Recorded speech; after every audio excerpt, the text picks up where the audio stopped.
Today we're going to be talking about the 2020 remake of Fantasy Island.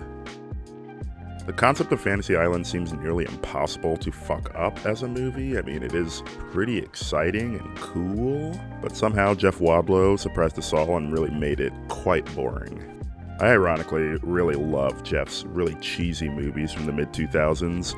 Cry Wolf and Never Back Down are terrible movies at their core, but they're a lot of fun, and I really feel like they epitomize the mid-2000s really perfectly. You can tell everything about a fighter from how they take the first shot. Oh! Either backing out or you're getting in.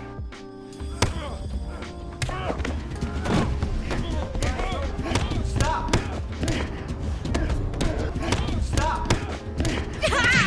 Stop! He's already dead. His newer work, though, is just, bad and not entertaining in any kind of way. And I've got to say, in all honesty, it's the biggest piece of dog shit.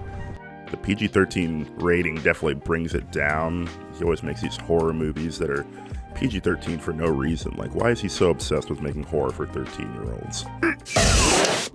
Don't let your kids watch it! Because of all the blood neutering, these movies feel a lot closer to family or friend dramas or romance movies more than anything that could actually give you fear or suspense. And that's definitely where this movie fails the most. It's stuck between a drama and a horror, and it does both of those genres pretty poorly. But yeah, before we get into the characters and the rest of the mess of this movie, let's just talk a little bit about what this movie really is.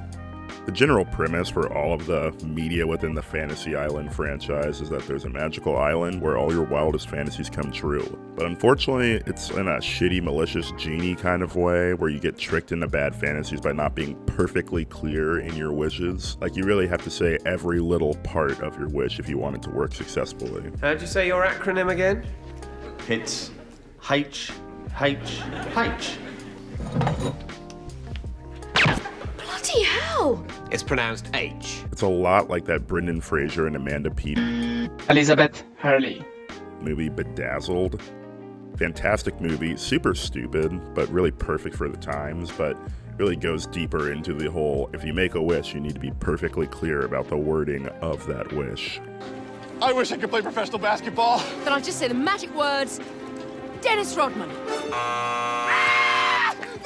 Just kidding! So now we see our gang of characters. What a fun little gang this is, heading to the island because they won a contest and just got on a plane and went to the island because of it. This is a trope that's far too common in movies where the bad guy or villains entice so many people to come to their lair or trap just by telling them that they won some sort of free vacation or contest of some sort. Congratulations, you played yourself. Maybe it would work, actually. I remember there were Cops episodes where they would do exactly this. People who have warrants for not paying child support being tricked into coming to the police station to win a cruise or something like that. Maybe this would actually work better than I thought. Just follow him back there. The party's back there. This guy thought he was going into another room for a free DVD player.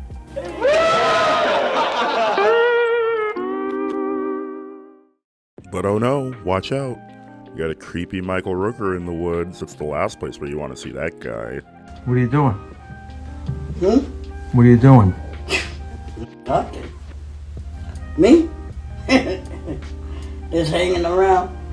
Julia gives them all the deets about how dope this island is, but it's very obvious that she's hiding something. It's just something about her. She's hiding some shit, you can tell. Well, no one else in the movie can tell, but I mean, obviously the audience can tell.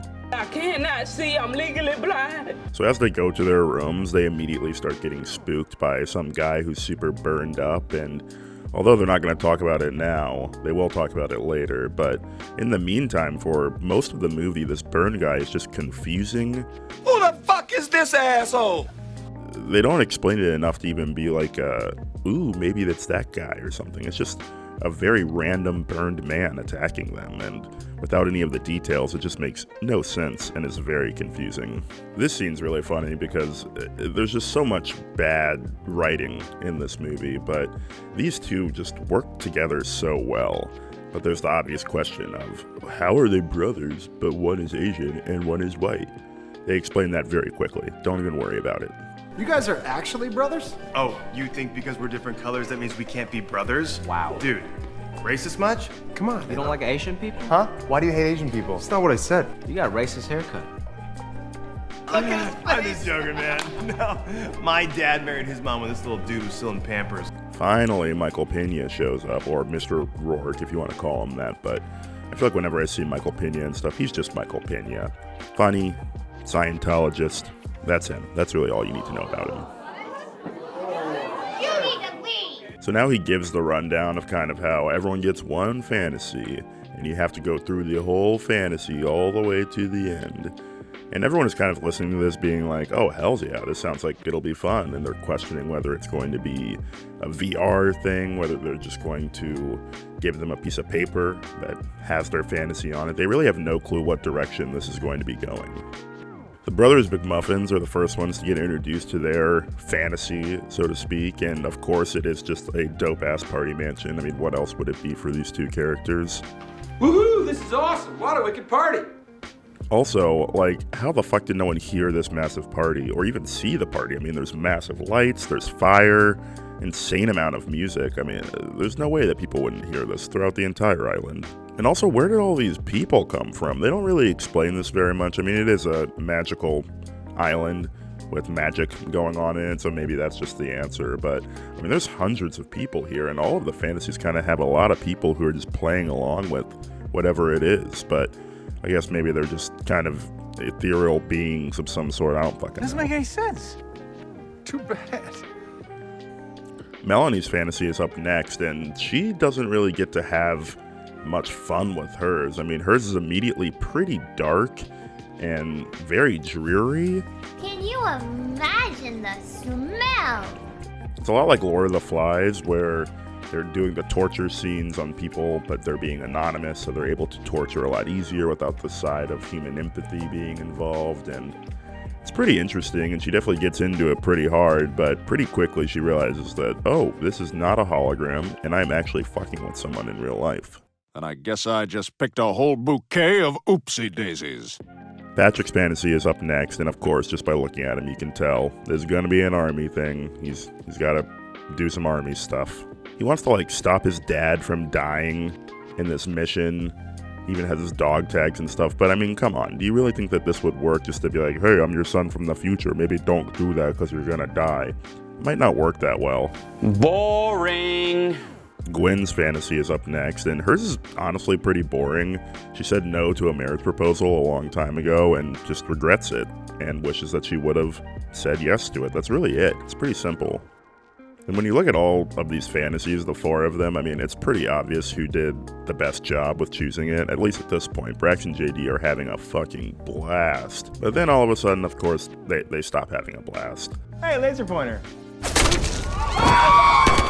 One by one, all of their fantasies start to devolve into madness, and they immediately regret their decisions. I immediately regret this decision. Just like Bedazzled, technically they are getting their fantasies, but they weren't quite clear enough that they wanted it to be a positive experience. The problem with having it all is that usually other people want to take it. Look, Rook, we don't really want to have it all, okay? We just kind of want to borrow it for the weekend. Get off the phone. We gotta get in the panic room. Come on. Go! What? Go!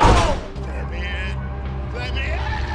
Very rude move from Mr. Rourke, but I mean, is it even him or is it the island? I guess we'll never know. Gwen's fantasy, even though it is kind of the most boring, it backfires in the most real of ways. Much like the Adam Sandler movie Click, which was way more depressing than it needed to be. Like, holy shit, was that a sad movie. I thought it was just going to be a fun one. Family comes first. Family comes first. Honeymoon. Not funny. Didn't laugh. And you better get started.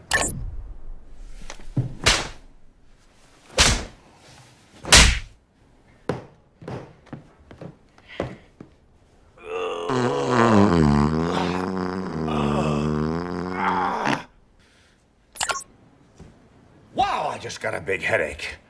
I taste shit. You do? Stacy, did you put shit in my lunch? Very funny. Laughed hard.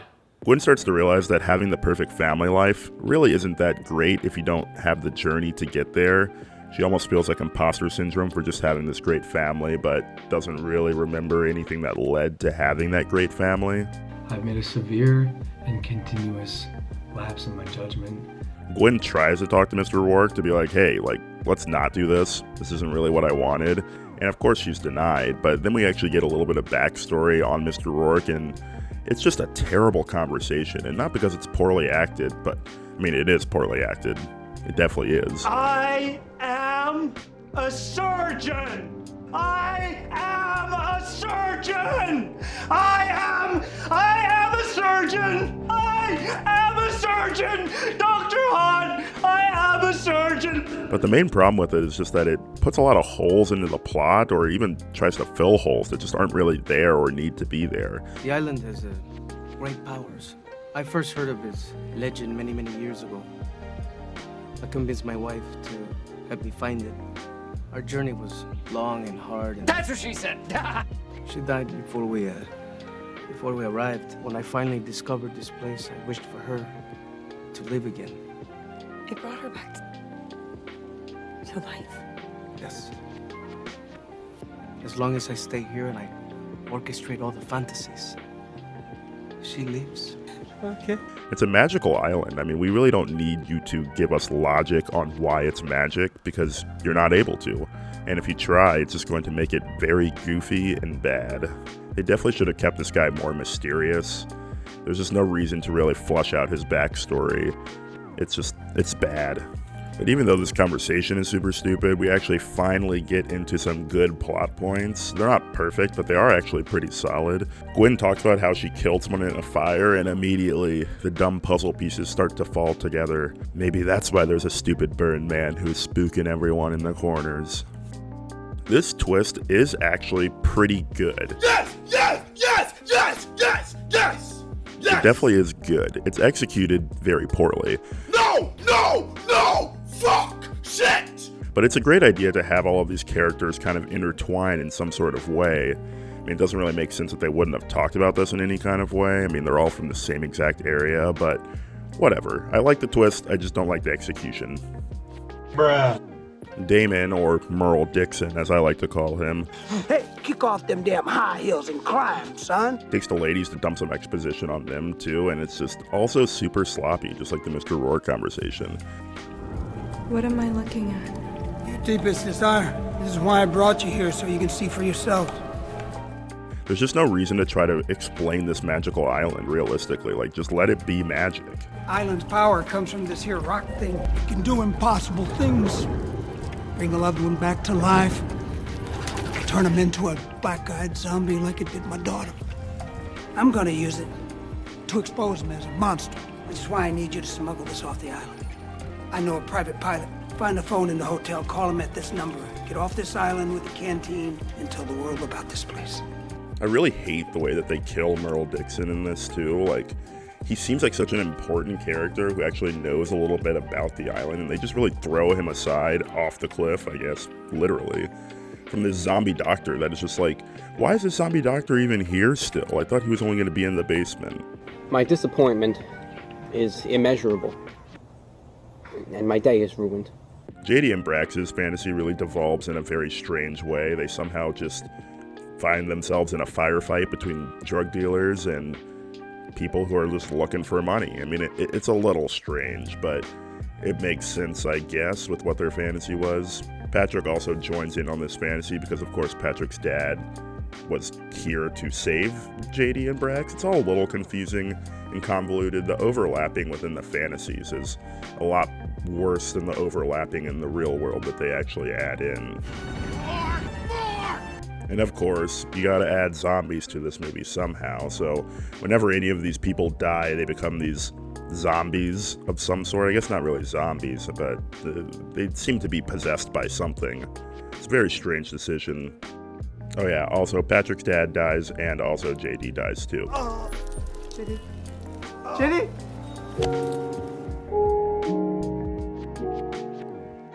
So Patrick and Brax are sad. During the whole Melanie torture sequence or whatever, Melanie exposes Sloane for cheating on her boyfriend. That's Sloane. Whoa. Whoa, that is not her husband.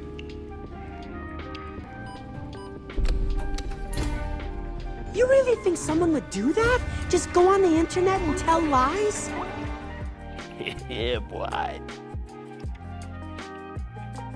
And wow, it's pretty funny to see how this boyfriend acts when his girlfriend's out of town. Like, hilarious. Football on the telly, chilling on the couch with the computer. That's what you do. But yeah, now Sloane calls her boyfriend and apologizes for cheating, but also says she's kidnapped and needs him to call a number for a plane. What do you want, Sloane? Will, please don't hang up. I need your help. I've been kidnapped. Oh, cut the bullshit. Please, I am telling you the truth. What do you need me to do? I have a phone number. I need you to call it and tell them that Damon needs the plane. Not gonna lie, I would not do this. Straight up. I need a lot more information than that, but who knows, maybe they've been dating for a while. And now Gwen finally brings everyone together and spills the beans on the goofy connections that they all share, and they are shocked, I tell you. Quite shocked. Rourke is just straight up like, y'all are gonna die, brubs. Like, you're gonna die. And the rest of the gang is like, nah, the plane. The plane! But of course, the zombies blow it up. I mean, come on, of course they would. So now they go into a cave, and it's not like scary, spooky, like in The Descent or anything. It's more like from that M. Night Shyamalan movie, Old, where it's just a strange cave with lots of stupid shit in there. So now, one by one, they have to do the classic, you gotta repent for your sins. Time to repent your sins. So that these zombies/ghosts will stop chasing them. And finally, the final twist comes forward, and Melanie says that she liked the burn guys so much that she blames these other idiots for killing him. As soon as I saw this place, I knew I had to bring everyone here where there's no escape from my fantasy. Your fantasy? Yes, the one I asked for before any of you had even heard of Fantasy Island. When I first met Nick, we got coffee and we ended up talking the entire night. We made plans to see each other again that night. It would have been our first real date. I got to our meeting place and I waited. An hour passed, then 2, but no Nick. I stayed there all night, torturing myself. I read about the fire and my heart shattered. I was this close to my real life fantasy, but all of you turned it into a nightmare. You could have had anything you wanted here. You could have had Nick back. It would have been fake. Our future was stolen, and all of you just moved on with your lives. Nick deserves better. Nick deserves justice. Like, what? What? It just doesn't really make any sense. Like, the other twist worked fine enough. This twist is just absolutely stupid. We get even more very terrible character development for Melanie's character, because now she's just like a mega bad guy. The zombies start following her. I mean, it just doesn't make sense on why her character just completely transforms. They get that she was a bully, but this is just crazy. So they get rid of her, and now Sloane just kind of replaces her in the movie. Like, they just, Sloane, Melanie, same thing. Just throw her in there. Both girls, both young, throw them in there. So the movie ends, they have vanquished their opponent, but of course, you gotta have one more scare. And with this one, Patrick sacrifices himself instead of, I don't know, just picking up the grenade and throwing it or kicking it away. I don't know, you probably could have done something other than just jumping on it, but whatever. So now everyone finally leaves the island, but Brax wants to stay for some reason. It really just doesn't make any sense until he reveals his tattoo. I mean, ugh. I guess since he's the only non-white person in this crew, he needs to replace the other only non-white person in the other crew from the original TV show. Whatever, though. At least the movie is finally over. I've been waiting patiently. So let's just get into these characters, because ooh-wee, they really are the poop that fills this poop-filled burrito. Lucy Hale was probably the most annoying character at the beginning. Like, oh my god, so obnoxious. But she actually turned around, and despite the stupid plot devices for her character, she put out a pretty decent, believable performance in the ending scenes. I mean, it's alright, like... The writing was terrible, and the development of her character was even worse, but the acting on it was not the worst part of it. I mean, I do like her as an actor, I guess. I did love her in Scream 4, even if it was just a bait and switch to get all the Pretty Little Liars fans in the theaters. Hello? See, I'm drunk as shit, but I still don't feel like saying the N-word or sexually assaulting someone, so maybe it's just y'all. Wrong number. Pretty Little Liars seems to have been a good show, but I mean, come on. You know I'm a gossip girly for life. I'm not touching that shit. Yeah, I had sex with him in the back of a limo. Several times. I had sex with you at a wedding while I was her date. I'm Chuck Bass. Oh, brother, this guy stinks! She did make some weirdly fun one-time appearances in like most of my favorite childhood shows, though. Like, she was on Ned's Declassified, Drake and Josh, The OC, How I Met Your Mother. She really snuck in there a ton. It's kind of strange how she's such a household name in Hollywood. I guess PLL really carried her fame well, because she really hasn't done much outside of that. Next, we have my two favorite characters in this movie, Jimmy O. Yang and Ryan Hansen. Their dynamic between each other is just so amazing. Their parts of the plot were really stupid, obviously, but they had such great chemistry that I just wanted to watch these two a lot more. But even with that, I still love Jimmy O. Yang's character so much. I mean, seeing Jin Yang in anything is just so great. I loved him in Silicon Valley. His like slow burn character development that they did was one of my favorite parts of the show, and it was perfectly acted and written. Hello? Eric Bachman, this is your mom, and you are not my baby. Not now, Jin Yang, not now! Go back into your room! Go for Ehrlich. Eric Bachman, this is you as an old man. I'm ugly, and I'm dead, alone. I'm gonna let him have this one. All right. Well, I'm sorry to hear that, future me. What a terrible thing. I'll talk to you in several years. This character here is very well acted, but definitely not written well. I really feel like this guy just needs to get a better agent or something, because he's killing it with his stand-up. I mean, his stand-up is great, but he's just getting in these garbage movies, like 80 for Brady, Me Time, in a fucking Minions movie. I mean, he deserves a great role, and so far he's just picked such shitty movies to be in. Ryan Hansen is unironically one of my favorite comedic actors. I just love seeing his goofy, smug smile in movies and TV shows. He's in one of my favorite Friday the 13th movies. Yeah, it's a terrible movie. Really terrible, but it's good fucking fun. Now what does that say about me? That the second that Trent said, don't take my vote out, it was guaranteed that I would. Why is this guy evil Owen Wilson? He's in a bunch of really garbage movies, honestly, but he really shines well on television. The League, Friends with Benefits. He even snuck into Gossip Girl, too. And Burning Love. If you don't know about this show, I feel bad for you.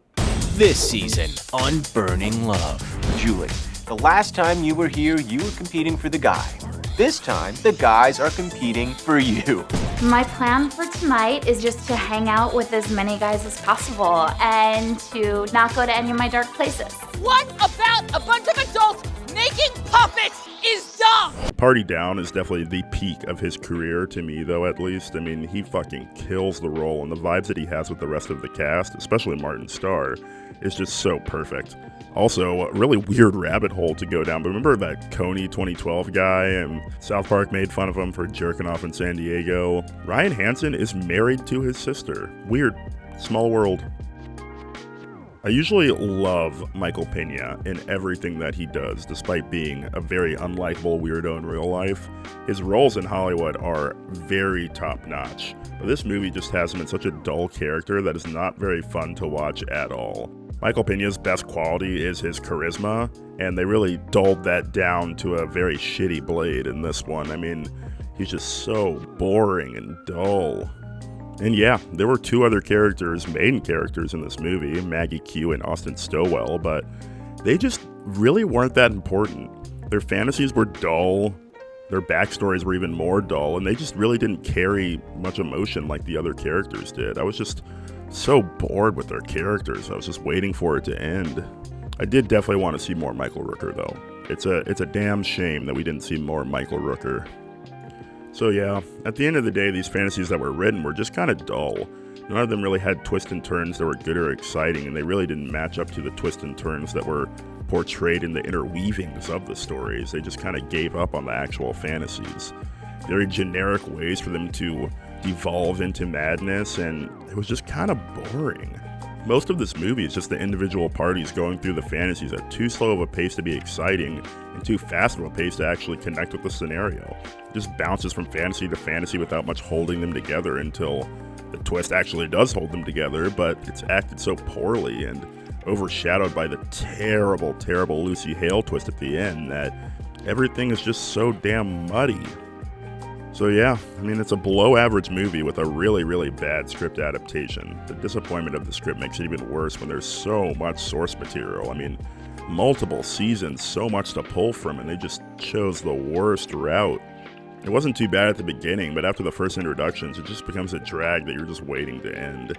And when it finally does end, you're happy. You have fulfilled your fantasy of finally ending this dumb movie. It's time to stop! So yeah. See you next time.